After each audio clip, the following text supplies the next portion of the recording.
Okay, thank you so much, Akia, for joining us now. From good old Texas, is that correct? That is correct, right outside of Dallas, Texas. All right, all right. Thank you so much. Thank you so much. So, a question that I have for both you and Darren is regarding the GRF culture. Could you describe the culture in your own words? I'll let you start, Darren. Okay, yeah. So culture for me is really great. So great that I actually recruited my wife to come to work here as well. Yeah, it's great that you can be a parent and still work and still be being looked as a professional. You can still do your job. The encouragement for additional training. I know with for the accountants and the CPAs, there's a requirement, which from your license standpoint, from an IT or cybersecurity standpoint, I have that as well. I get to do additional training, learn additional things. Obviously, as long as it protects GRF and increases the firm's value, that's always something that's looked upon in a great way. Yeah, I'm definitely a firm believer. If you are a professional, I think you should look into that particular area and the highest credential that you could possibly achieve in that profession. I suggest you go for it if you truly want to be a professional. Akia, what are your thoughts? Excellent. Well, first, I agree with everything that Darren said. I have enjoyed my time here at GRF.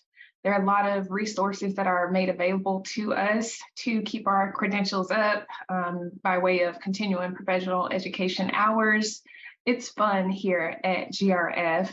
We communicate well with one another, and I think we genuinely like one another here. The environment is conducive to being yourself. So that kind of opens the door up for GRF to be one of the top accounting firms, because where else can you say that it's fun to work at an accounting firm? So that's my experience with GRF, and it's been amazing.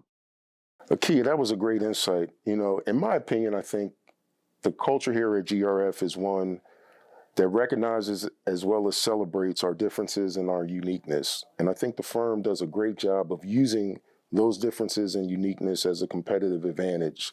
As my job as Director of Diversity, Equity, and Inclusion, one way to contribute to that and ensure that that takes place, I spend the time meeting with all staff at various levels at various times throughout the year to really get a chance to know how they tick, know their personality, their insecurities, what they like to do, what they don't like to do, and try to map a game plan again in order for them to be as successful as they could possibly be. And in short, I think the firm is definitely one that welcomes everyone, respects everyone, as well as values us all.